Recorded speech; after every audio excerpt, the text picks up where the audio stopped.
로마서를 이제 계속해서 강해를 해가고 있는데 12장부터는 신앙 생활에 대한 이야기라 말씀을 드렸습니다. 11장 마지막 11장까지는 교리적인 부분입니다. 이론적인 부분이 훨씬 많습니다. 그런데 12장부터는 실제적으로 우리가 삶을 어떻게 살아낼 것이냐는 겁니다. 그동안에 11장까지 배우고 익혔던 신앙의 교리들, 말씀의 진리에 대한 말씀들, 이것을 어떻게 이제 살아낼 것이냐, 생활적인 부분들을 집중적으로 다루고 있다고 할 수 있습니다. 로마서는 로마에 있는 그리스도인들을 향해서 주는 편지입니다. 로마라고 하는 거대한 제국, 로마라고 하는 막강한 정치적인 세력, 그런 로마라고 하는 우상과 어떤 갖가지의 우상의 형상들을 즐비하고 있는 그런 로마의 정권 아래에서 그리스도의 제자로 살아간다는 것이 결코 쉽지 않는 세대였습니다. 그런데 그런 세대를 향해서 믿음을 외치고 올바른 신앙 생활을 강력하게 호소하고 있다는 겁니다. 신앙생활에 자유함이 허락되지 않는 환경과 상황임에도 불구하고 예배자로 살아야 된다. 하나님을 예배하는 참 예배자로 살아야 한다. 우리끼리 모여서 예배하는 그런 예배자가 아니라 삶에서 그렇게 그리스도인답게 삶 속에서 하나님을 예배하는 것처럼 삶 속에서 하나님을 드러내는 그런 삶을 살아야 한다라고 이야기하고 있습니다. 왜냐하면 그렇게 살아내는 것이 하나님의 뜻이기 때문이라는 겁니다. 조금 전에 말씀을 드렸습니다. 로마라고 하는 엄청난 이 막강한 제국 앞에서 그들이 요구되어지는 우상을 섬기고 그들이 요구하는 어떤 정치적인 것을 굴복을 해야 되는데 그와 정반대의 신앙을 요구한다는 것은, 아니 그렇게 몰래 숨어서 신앙생활을 하는 것이 아니라 아예 세상 속에서 드러내놓고 신앙생활을 하라고 요구하고 있는 것입니다. 그 말은 너는 세상에 가서 죽어라 라고 하는 것입니다. 하나님을 예배하고 경배하고 찬양하다가 너는 죽어라 하는 말과 똑같은 것입니다. 그럼에도 불구하고 바울은 그 요구를 하고 있는 겁니다. 그러면 이 편지를 받아들은 로마에 있는 그리스도인은 그 편지를 어떻게 여겼을까? 이 신앙의 요구를 어떻게 받아들였을까? 이 미친놈 아니야? 세상에 지금 어떤 세상인데 나보러 죽으래? 내가 이렇게 몰래 신앙생활 하는 것도 버거워 죽겠는데 이제 아예 대놓고 그리스도인으로 살래? 나보러 죽으란 거네? 내가 이렇게 믿고 뭘 믿어? 그래 안 해도 믿기 힘든데 안 믿고 말지. 그렇게 생각했을까요? 아닙니다.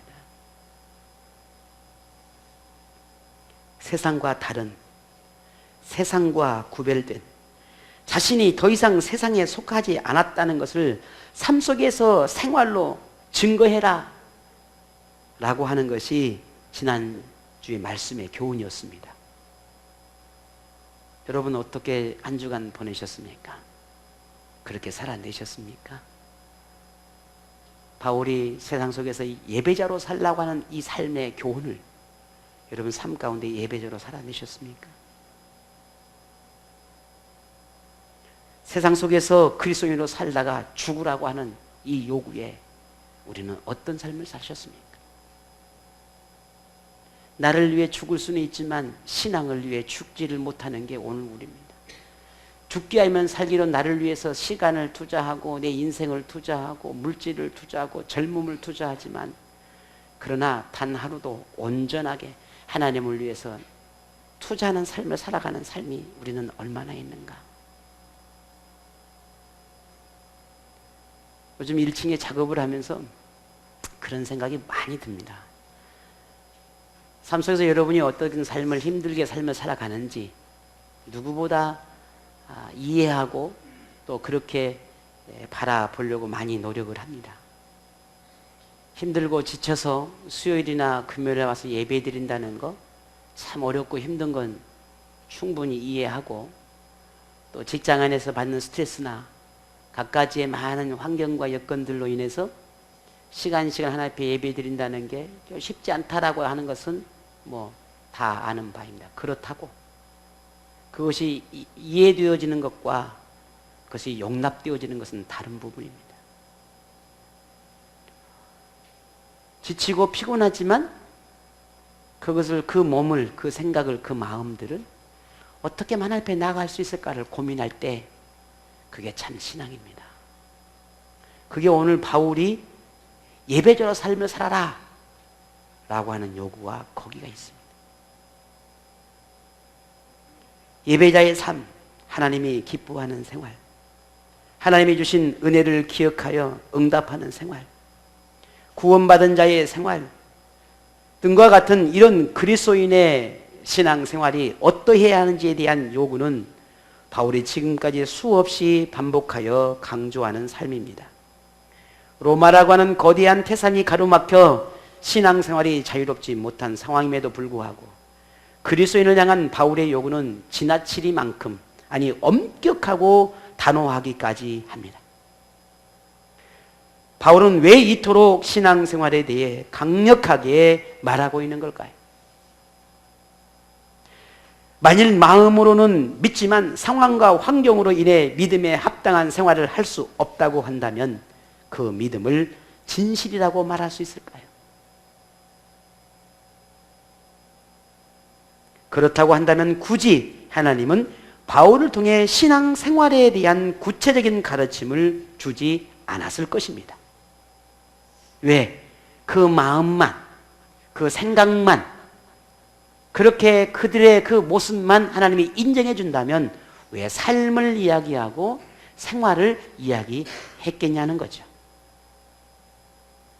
믿음은 반드시 생활로 드러나야 합니다. 그리스도인에게 신앙생활은 마땅한 행위이고 생활이며 삶이며 믿음의 결과라고 말할 수 있습니다. 그런데 신앙생활에 대해 착각하기 쉬운 것이 마치 세상 속에서의 신앙생활, 세상 속에서의 그 신앙적인 모습만을 의미하는 것처럼 생각한다는 겁니다. 다시 말해서 예배의식에 참여하고 적당히 세상 속에서 믿음을 지켜 살아가기만 하면 그것이 신앙생활인 것처럼 생각한다는 것입니다. 하지만 하나님께서 가르쳐주신 신앙생활은 삶의 전 영역, 모든 영역을 말합니다. 교회 공동체 안에서든 교회 공동체 밖이든 어느 곳에서든 신앙의 모습이 드러나야 한다 하는 것이 하나님의 말씀입니다.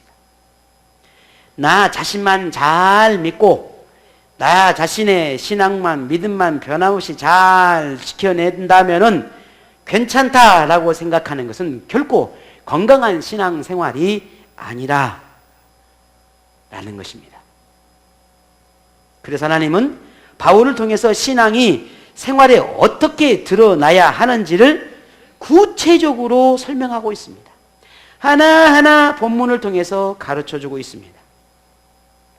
오늘 본문을 먼저 이해하기 전에 선행되어야 할 것이 가장 중요한 사실은 하나님께 부름을 받은 모든 사람들, 성도라 이름한 모든 사람들은 이 신앙 공동체 안에, 교회 공동체 안에 한 가족이 되었다라는 사실입니다. 이것을 우리가 이해하고 이것을 우리가 믿는 게 오늘 본문을 이해하는 가장 첫 번째 키워드입니다. 우리 모두는 하나님의 부름받은 한 사람, 한 공동체, 한 영적인 가족이 되었다라는 사실입니다. 이걸 여러분 믿으십니까? 그래요. 저 사람 얼마나 미운데. 뭐 그래요. 저 사람이 어떻게 내 가족이 될 수 있어요. 관심도 없는데. 아닙니다. 우리 모두는 하나님이 불렀습니다. 저도 하나님을 누구라 불러요? 아버지라 불러요. 지도자님도 하나님을 누구라 불러요? 아버지라 불러요. 그러면 그냥 누님, 형님 어떻게 막 그렇게 그런 의미는 아니지만 하나님 우리 모두는 하나님을 아버지라 부릅니다. 그 말은 우리는 하나님을 아버지로 섬기는 한 가족이다라는 것이죠. 그래서 교회 공동체 안에 모든 성도는 믿음 안에서 형제, 자매라 그렇게 말하고 있습니다. 이것을 하나님은 오늘 본문을 통해서 비유로 말하고 있는데 본문 4절, 5절에 이런 비유를 들어 말씀합니다. 우리가 한 몸에 많은 지체를 가졌으나 모든 지체가 같은 기능을 가진 것이 아니니 이와 같이 우리 많은 사람이 그리스도 안에서 한 몸이 되어 서로 지체가 되었느니라. 아멘. 여기서 우리가 주목할 말 두 마디가 나옵니다. 하나는 몸이라고 하는 말이죠. 그리고 하나는 뭘까요? 지체라는 표현입니다. 몸과 지체라고 하는 표현을 통해서 이 교회 공동체를 몸으로 비유했고 우리 각각 개인의 성도들을 몸의 지체라 그렇게 상징적으로 표현했습니다. 우리 몸에 여러 팔, 다리 이렇게 많은 지체가 붙어 있어서 한 몸을 이루듯이 교회 공동체 안에도 있는 이런 많은 성도들이 모여서 한 몸인 하나인 공동체를 이루었다라는 것입니다. 마치 몸과 지체가 하나이듯이 교회 공동체와 성도도 하나다라는 말입니다. 그래서 우리 모두는 결코 나누어지거나 떨어지거나 자기의 유익을 구하거나 나만 생각하거나 이런 이기적이고 아집 가득한 삶을 살아가는 것, 그런 것이 용납되지 않는 곳, 그것이 교회 공동체입니다. 그래서 나보다 남을 더 높이고 낮게 여기라고 하는 하나님의 말씀, 예수님의 말씀들, 그리고 섬김을 강조하고 나를 더 겸손하게 낮추도록 요구하시는 그런 가르침들이 바로 그 이유가 여기에 있습니다. 그렇다면 하나인 우리가 어떻게 신앙생활을 드러낼 수 있을까? 우리 하나인 우리 공동체가 어떻게 신앙생활을 드러낼 수 있을까? 하나님은 몸과 지체처럼 교회 공동체 안에서 지체들이 서로가 서로를 위해 존재해야 한다는 겁니다. 나만을 위해서 존재하는 것이 아니라 내가 당신을 위해서, 당신이 나를 위해서 존재해야 한다는 것이 교회 공동체의 몸과 지체입니다. 각각의 지체들은 기능과 역할이 있는데 그것을 바르게 나타날 때 건강한 신앙생활, 건강한 몸된 교회가 될 수 있다라고 말하고 있습니다. 그래서 모든 성도들은 믿음의 지체들을 위해 서로가 존재해야 되고 서로에게 유익한 지체가 되어야 하고 서로에게 반드시 필요한 존재라는 것을 인식해야 한다는 것입니다. 자, 교회에서 우리가 서로가 서로를 필요로 하지 않고 서로가 등을 지고 있다면 나는 교회의 지체라 할 수 없습니다. 한 가정 안에 모든 가족이 서로 등을 지고 있다 하십시다. 그게 가족일까요? 아닙니다. 가족은 등을 지지 않아요. 항상 바라보고 있죠. 그리고 내가 좀 더 헌신, 좀 더 내가 더 나은 삶을 더 나누고 싶어 하는 것이 가족입니다. 내가 조금 더 희생하더라도, 내가 조금 더 아프더라도, 내가 좀 더 힘들더라도, 내가 조금 더 괴롭더라도 다른 가족을 위해서 내가 그 괴로움을 참아내고 내가 그 힘듦을 감당해내는 것입니다. 이게 가족 아닙니까? 교회 안에서도 마찬가지입니다. 하나님을 아버지로 섬기는 오늘 우리가 바로 그렇게 살아내는 것입니다. 이것이 교회의 공동체입니다. 이것이 하나님께서 우리에게 요구하시는 신앙 생활입니다. 몸의 각각의 그 지체마다 그 기능이 있고 역할이 있습니다. 그 역할을 감당하듯이 모든 성도들 역시 각자의 기능과 역할과 책임을 반드시 감당해야 한다는 것입니다. 그래서 하나님은 오늘 본문의 3절에 이렇게 우리에게 말하고 있습니다. 내게 주신 은혜로 말미암아 너희 각 사람에게 말하노니 마땅히 생각할 그 이상의 생각을 품지 말고 오직 하나님께서 각 사람에게 나누어 주신 믿음의 분량대로 지혜롭게 생각하라. 지체로서 마땅하게 여겨야 할 것들을 마땅하게 생각하라는 것입니다. 내가 당연하게 여겨야 할 것을 당연하게 받아들이라는 겁니다. 그게 무엇일까요? 내가 그토록 당연하게 받아들여야 할 것, 마땅하게 받아들여야 할 것, 그걸 자연스럽게 내가 여겨야 할 것, 그게 무엇이겠냐는 거예요. 하나님께서 각자에게 주어진 것들에 대해서 오늘 우리가 고민하고 또 생각하고, 그래서 하나님의 뜻에서 벗어나지 않도록 주어진 그 모든 믿음의 분량들을 잘 생각하여 마땅하게 여겨서 그 마땅한 믿음의 분량대로 살아가는 거예요. 하나님께서 각 사람마다 주시는 것은 그 사람의 믿음에 따라 주시는 것이라는 겁니다. 우리가 받아 누리는 이 모든 것들은 나의 믿음에 따라서 하나님께 주시는 것입니다. 각 지체들은 그 믿음에 따라 그래서 응답해야 합니다. 하나님 내게 허락된 그 모든 것들은 내가 감당할 만한 것이니까 내게 주시는 것입니다. 하나님 처음부터 내게 믿질 않았다면, 감당할 수 없다면 애초부터 내게 주지 않아요. 그러니 내게 허락될 때는 감당할 수 있기 때문입니다. 문제는 내가 그걸 거부하기 때문이에요. 거부하기 때문에, 그걸 싫다고 하기 때문에, 안 된다고 하기 때문에 그게 안 되는 것이죠. 그것이 응답되지 않는 것입니다. 하나님께서 내게 믿음의 분량에 따라서 내게 주시는 모든 믿음의 것들은 우리의 고민거리 되거나 무거운 짐이거나 피하고 도망쳐야 할 것들이 아니라 당연하게 여겨야 할 것들이라는 겁니다. 주방에서 열심히 음식을 준비하는 것, 이게 마땅하게 여기고 하나님이 내게 믿음의 분량에 따라 주신 거라고 생각하면 이게 감사하고 기쁨의 일이 됩니다. 내가 교회를 열심히 청소하고 쓸고 닦는 것, 이거 하나님께 내게 주신 마땅한 것이라 여기면 즐겁고 감사하는 것입니다. 내게 허락된 교사도 마찬가지입니다. 목사도 마찬가지입니다.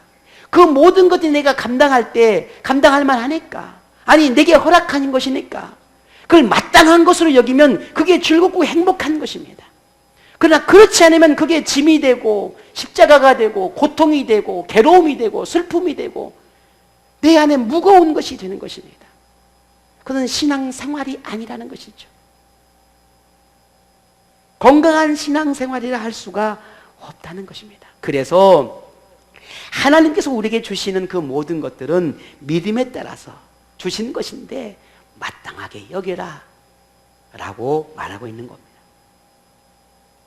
신앙에 의한 신앙생활은 그리스도인은 너무나 당연한 것입니다. 내게 주어진 모든 삶 속에서 신앙을 드러내는 거, 그게 당연한 것이라는 겁니다. 신앙은 하나님과의 관계만을 의미하지 않습니다. 내가 하나님 믿으니까 내가 하나님과 관계가 괜찮은데 그것이 신앙생활이 아니라는 거예요. 반드시 신앙은 공동체적인 신앙, 공동체 안에서 그 신앙이 드러나야 하고 나와 이웃과의 관계에서 실천적인 신앙의 모습으로 드러나야만 그것이 신앙생활입니다. 그래서 하나님께서 몸과 지체라는 이 비유를 통해서 말씀하시는 것입니다. 오늘 우리 이 한 몸의 안에 지체가 다 떨어져 나간다 하십시다. 그게 건강한 몸일까요? 아닙니다. 내가 부딪혔으니 이 손에 서로 싸웁니다. 왜 내 손에 부딪혔냐고 자꾸 서로 싸운다 하십시다. 얼마나 웃기는 일입니까? 우리 교회 모든 지체들이 다 이렇게 부딪혀야 소리가 나는 건 당연한 것입니다. 내가 당신에게 부딪혔으니 내가 아픕니다. 당신이 내게 부딪혔으니 내가 아픕니다. 서로만 이렇게 했다면 싸움만 나고 있는 거예요. 그러면 문제는 하나는 떨어져 나가야 돼요. 건강하는 겁니까? 아니에요. 이건 건강한 교회를 할 수 없어요. 서로가 서로에게 적당하게 서로가 사랑의 마음으로 하면 이게 아름다운 박수 소리가 되고 찬양하고 힘이 나의 즐거움의 소리가 되지만 서로가 아픔을 주기 시작하면 손바닥이 아픈 것입니다. 힘들고 괴로운 것입니다. 우리의 모든 삶의 지체가, 교회 안에서 이루어지는 공동체의 모든 지체가 이와 같은 것입니다. 그래서 하나님은 오늘 우리에게 그렇게 몸과 지체가 반드시 하나가 되어야 하고, 그렇게 서로가 서로를 위해서 존재하고 서로가 서로를 위해서 유익이 되어지는 그런 지체가 되어야 한다라고 말하고 있는 것입니다. 하지만 안타깝게도 오늘날 많은 사람들이 혼자만의 신앙을 원하는 경우들이 참 많습니다. 이런 사람들은 목양을 받거나 혹은 성도들과의 관계나 혹은 공동체 안에서의 봉사나 헌신이나 섬김이 없이 단지 교회 공동체를 출석하는 정도에 머물고 싶어 합니다. 이런 사람들 우리는 뭐라고 말하죠? 들어봤지요? 우리는 흔히 이렇게 말합니다. 썬데이 크리스찬이라고. 주일만 성도해. 평소는 성도가 아니에요. 주일만 보여주는 성도. 우리는 이런 성도라고 말합니다. 여러분은 어떻습니까? 이 썬데이 크리스찬을 긍정적으로 이야기합니까? 부정적으로 이야기합니까? 봉생, 긍정적으로 이야기해요? 부정적으로 이야기합니까? 부정적으로 이야기합니다. 우리는 그렇게 말합니다. 썬데이 크리스찬이라고 말을 하죠. 우리도 다 모두가 다 그런 부정적으로 이야기를 합니다. 그런데 그곳에 내가 있다면, 내가 말하는 썬데이 크리스찬이라고 말하는 그들 가운데 내가 속해 있다면, 나라면 여러분 우리는 어떻게 이해해야 할까요? 만일 혼자만의 신앙, 지체들과의 관계로 드러나지 않는 신앙, 공동체적인 그런 신앙으로 나타나지 않는다면 그것은 결코 온전한 신앙이라 말할 수 없습니다. 하나님은 개인의 신앙을 중시하지만 공동체적 신앙이 없는 개인의 신앙은 인정하지 않습니다. 왜냐하면 성경의 모든 가르침은 하나님과 개인이, 더 나아가 개인과 이웃으로 나아가야 하는 것입니다. 이게 하나님이 원하시는 신앙이에요. 하나님과 나와의 관계만 가지고 있는 게 그게 신앙이 아니라 나와 하나님의 관계가 되어진 이 관계가 더 나아가 나와 이웃과 세상으로 나가야 한다는 것입니다. 이게 신앙 생활이라고 말하는 겁니다. 하나님이 어디를 무엇을 원하는가? 나와 하나님과의 관계만 잘 맺는 걸 원하는 걸까요? 아닙니다. 이건 신앙이라고 말하지 않아요. 반드시 하나님은 하나님과 나와의 관계를 맺었으면 이 관계가 나와 이웃과의 관계로 세상으로 나가야 하는 것입니다. 이게 진짜 신앙생활이에요. 이게 진짜 신앙인 것입니다. 세상은, 다른 종교는 그냥 내가 신만 잘 믿으면 돼요, 이렇게 가르칩니다. 그러나 하나님은 그렇게 가르치지 않아요. 네가 나에게 배웠느냐? 내가 나의 말을 배웠느냐? 내 말의 뜻을 이해했느냐? 네가 나를 진심으로 믿느냐? 그렇다면 너는 세상으로 가라. 너는 이웃에게로 가라. 너는 믿음의 지체들에게로 가라. 너는 공동체에게로 가라. 라고 말하고 있는 겁니다. 이게 세상 다른 종교와 다른 점이에요. 그래서 위대한 것입니다. 그래서 우리가 믿는 하나님이 위대한 분이에요. 왜? 달라요. 하나님은 그렇게 우리에게 개인의 신앙이 머무를 것이 아니라 이웃에게로 나가도록 명령하고 있다는 겁니다. 그래서 하나님은 오늘 우리가 지체들과의 관계를 통해서 어떻게 이 교회 공동체 안에서 지체들과의 관계 안에서 어떻게 신앙생활을 드러낼 것인지에 대해서 구체적으로 오늘 본문 6절에서 8절에 말하고 있어요. 어떻게 드러낼 것인가? 어떻게 신앙생활 할 것인가? 교회 안에서 어떻게 신앙생활 할 것인가? 너와 나의 관계를 어떻게 삶 속에서 어떻게 교회 안에서 드러낼 것인가? 이걸 구체적으로 하나하나 이야기하고 있습니다. 하나님은 각 사람마다 받은 은혜가 다르지요. 오늘 제가 받은 은혜 다르고 여러분이 느끼고 받은 은혜가 다 다르지요. 그리고 믿음의 분량이 다르고 은혜가 다르니 각각의 사람마다 하나님은 그 은혜의 분량에 따라서 나눠주신 선물이 있다는 거예요. 그 선물을 뭐라고 말합니까? 은사라고 말합니다. 오늘 본문 6절에 보니 우리에게 주신 은혜대로 받은 각 은사가 각각 다르니 그랬습니다. 조금 전에 말씀을 드렸습니다. 하나님께서 나눠주신 은사, 이 은사를 뭐라고요? 한 10초 전에 말했는데 제가 너무 말을 빨리 했을까요? 하나님이 주신 뭐라고요? 선물이라고 그랬어요. 선물. 은사는 하나님께서 주신 선물이란 뜻이에요. 선물이 무슨 선물이냐? 이것은 우리 흔히 재능 혹은 능력을 의미할 때 은사라고 말을 합니다. 하나님께서 오늘 우리에게 교회의 유익과 지체들의 믿음을 더 유익을 위해서 우리에게 주신 재능, 능력이 있다는 겁니다. 이것을 하나님은 우리에게 선물 혹은 은사라고 표현했습니다. 하나님이 왜 그렇다고요? 왜 은사를 주셨다고요? 교회와 지체들에게 유익을 끼치라는 거예요. 무엇을 주셨느냐? 오늘 7가지를 말합니다.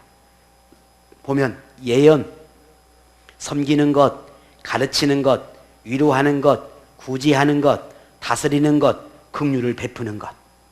이렇게 7가지의 능력, 재능을, 은사를 우리에게 주셨다 하는 겁니다. 주실 것이다 아니라 주셨다는 겁니다. 이미 우리가 받았다는 겁니다. 자, 그러면 이걸 뭘 의미할까? 간략하게 우리의 이해를 돕기 위해서 제가 설명을 간략하게 합니다. 여기서 말하는 이 예언, 첫 번째 나오는 이 예언이라고 하는 것은 미래에 되어질 어떤 것들을 뭐 이렇게 바라보고 그것을 말하고 그것을 뭔가를 예측하고 하는 것이 예언이 아니라, 오늘 여기서 본문에 말하는 예언은 하나님의 말씀을 바르게 이해하고 해석해서 가르치는 그런 역할을 말합니다. 이것을 예언입니다. 지난 수요일도 은사에 대한 이야기를 고린도전서 말하면서 인사에 대해서 이 말씀을 드렸을 것입니다. 흔히 이 예언은 사도나 선지자들과 같은 그런 직분자들을 지칭합니다. 그래서 이 직분을 가진 사람은 반드시 믿음의 분수대로 감당해야 한다라고 말하고 있습니다. 이 믿음의 분수대로 감당하라라고 하는 이 말 속에서는 하나님의 말씀, 그리고 하나님이 주신 이 직분을 감당함에 있어서 주시는 하나님의 은혜, 그리고 하나님께서 세우신 몸된 교회 공동체에서 이루어지는 모든 규범들, 이 모든 것들이 함께 조화롭도록 감당할 수 있어야 한다라고 하는 것이 믿음의 분수입니다. 다시 말해서 목사나 혹은 뭐 오늘 본문에 나온 사도나 선지자가 자기 마음대로 자기 뜻대로 교회를 이끌어 가는 것이 아니라는 거지요.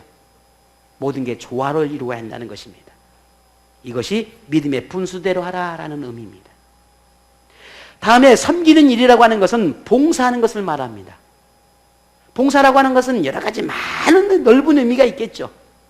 그러나 오늘 본문에서는 그 봉사하는 일 가운데 특별히 집사를 의미합니다.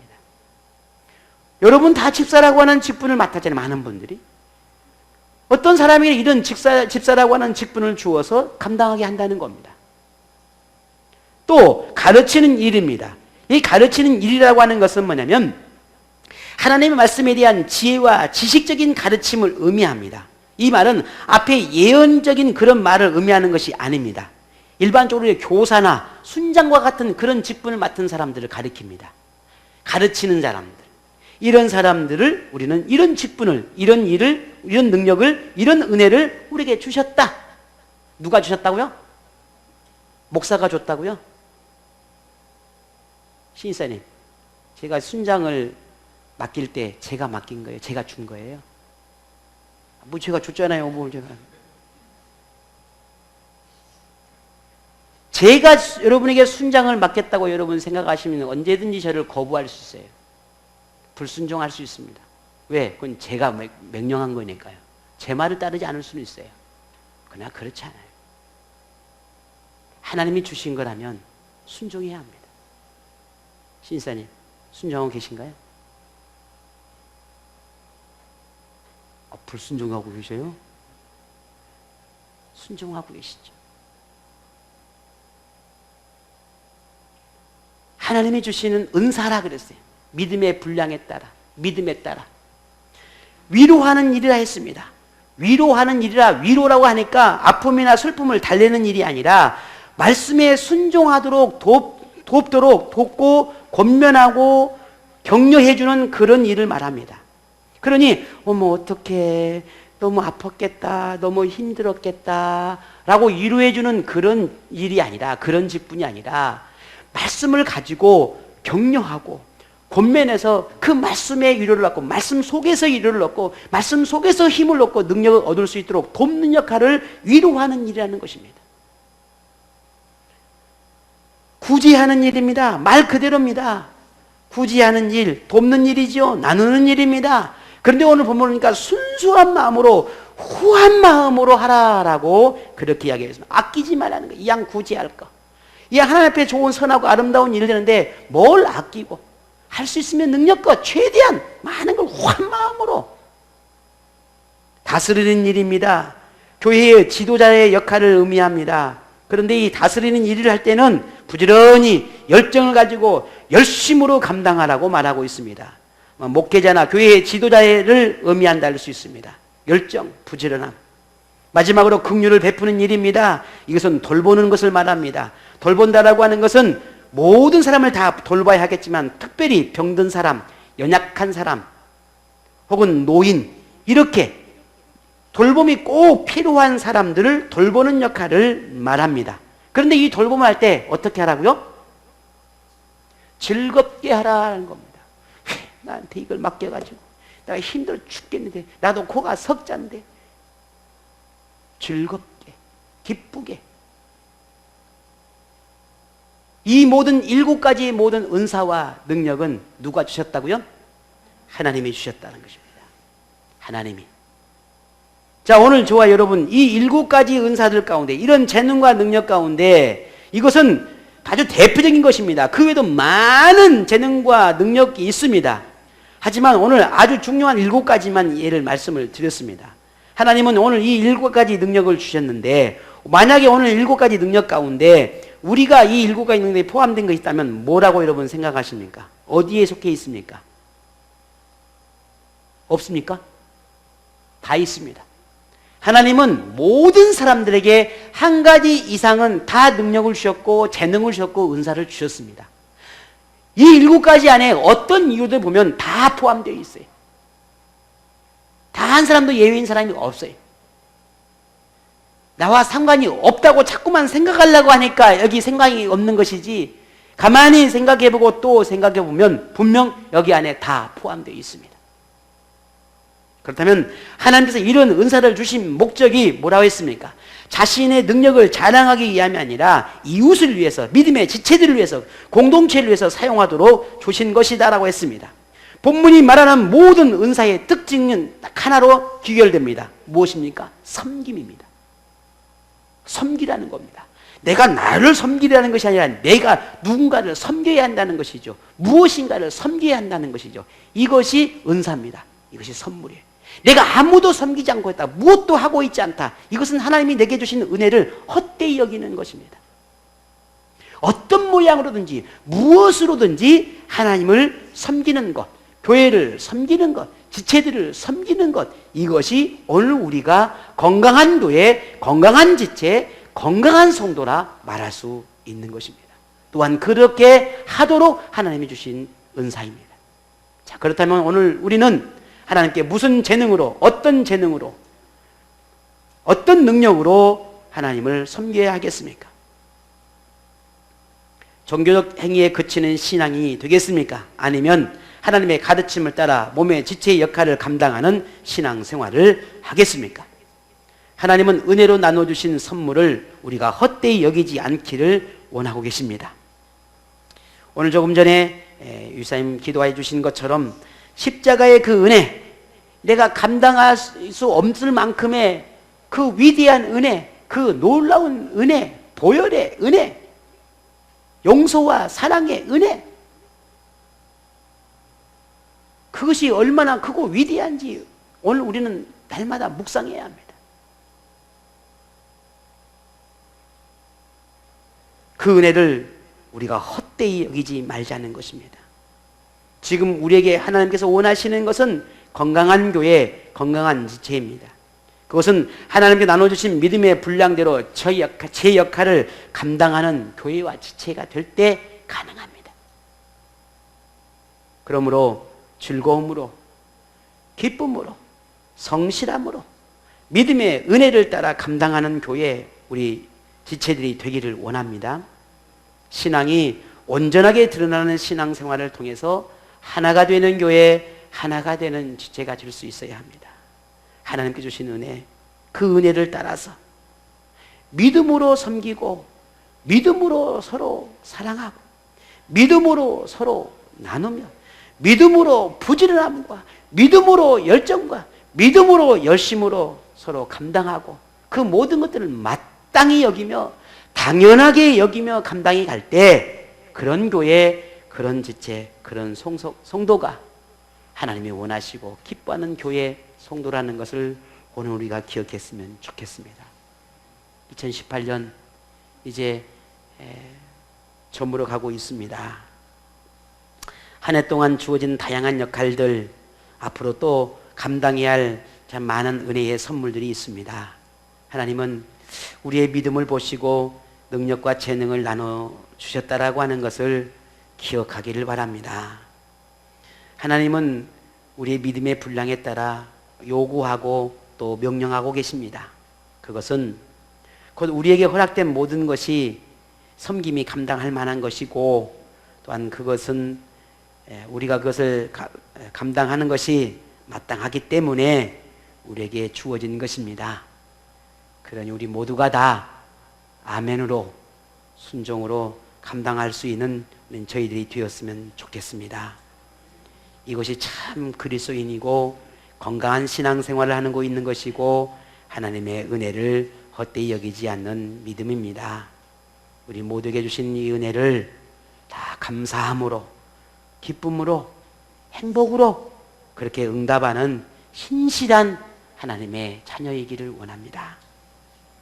믿음의 응답을 통해 하나님께 기쁨이 되고 교회와 지체들에게 유익을 끼치는 그런 건강한 신앙생활을 하는 우리 교회, 우리 샘매나무 공동체가 되었으면 좋겠습니다. 내가 조금만 더 희생하면, 내가 조금만 더 수고하면, 내가 조금만 더 애쓰고 힘쓰면 그것이 하나님께 영광이 되지만 내게도 은혜가 되고 서로 짐을 나눠주니 모두가 다 가벼워집니다. 그런 은혜가 정말 우리 공동체 안에 이 샘매나무 안에 있었으면 하는 그런 간절한 바람을 갖고 오늘 말씀도 우리에게 주시는 은혜이니 이 말씀을 붙잡고 또 하나님 앞에 나아가는 우리 모두가 형제 자매가 되어지기를 주의 이름으로 축복합니다.